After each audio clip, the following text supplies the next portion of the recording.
অনেক সময় বিরান বাড়ি দীর্ঘদিন ধরে বাসা ভাড়া নিতে আমরা যাই, গোটা বিল্ডিং খালি আছে, কোনো লোকজন নেই, আর রুমে রুমে ঢুকছেন, হ্যাঁ, বা ফ্ল্যাটে ফ্ল্যাটে ঢুকছেন, সালাম দেবেন না দিবেন না? দেওয়া উচিত, কারণ ওখানে মানুষ না থাকলেও জিন্নাত থাকতে পারে। আর জিনের স্বভাব হচ্ছে অনাবাদ এলাকায় বসবাস করা। যেই বাসাতে 2-4-6 মাস কোনো মানুষ বসবাস না করবে, সেখানে জিন বসবাসের সম্ভাবনা খুব বেশি। জি, যেন বিরান জায়গাতে জিন থাকে। বন জঙ্গল কেটে ফেলে দেন, ধীরে ধীরে জিন পালিয়ে যাবে। বসবাস শুরু করে দেন, মানুষ বসবাস করলে জিন কিন্তু আমরাকে ভয় পায়, আমরা জিনকে ভয় করি। এটা হচ্ছে আমাদের রোগ। জিন খুবই ভয় পায়, এটা আসলে শরীয়তের কথা। জিন মানুষকে খুব বেশি ভয় পায়, কিন্তু এক শ্রেণীর মানুষ জিনকে ভয় করার কারণে জিনের দাপট মানুষের উপর চলে।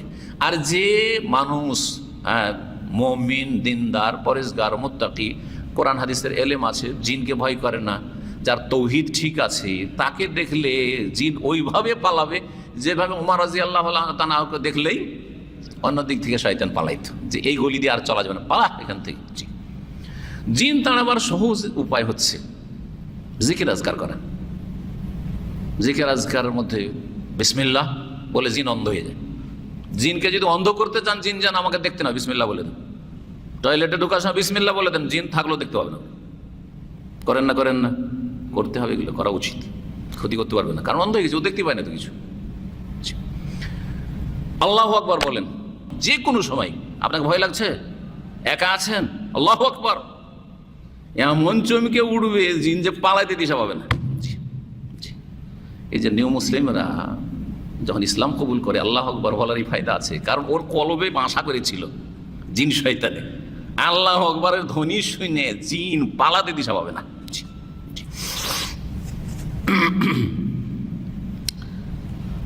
তো যে কোনো জায়গায় যদি বাড়িতে কেউ না থাকি, খালি বাড়িতে প্রবেশ করেন, তো এই ক্ষেত্রে সালাম দেবেন। কিন্তু ফুকাহারা বলেছেন এই ক্ষেত্রে যেহেতু আপনি জানছেন যে কোনো লোকজন নেই, আমি কিন্তু আসসালামু আলাইকুমই বলি।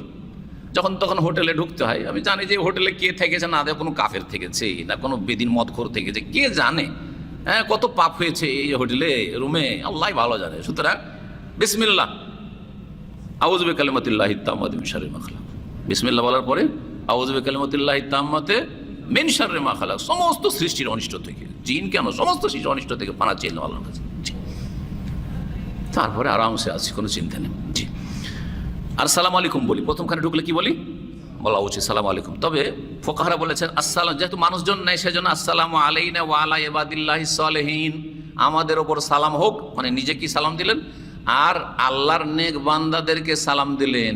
নেক বান্দা জিনদের মধ্যেও আছে, তো যেন আপনি সালাম বলছেন যে এই জিন তোমরা যদি নেক বান্দা হও, মুসলিম হও, তো তোমাদেরকে সালাম। আর কাফের জিন যদি এই রুমে থাকো, তো তোমাদেরকে সালাম নেই।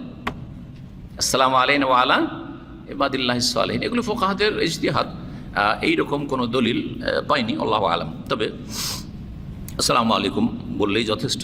নিজের উপর সালাম, আপনাদের উপর সালাম, আর সালামের যে হকদার তাকেই সালাম। জি, অমুসলিম জিনকে সালাম দিচ্ছি না, কাফের জিনকে সালাম দিচ্ছি না।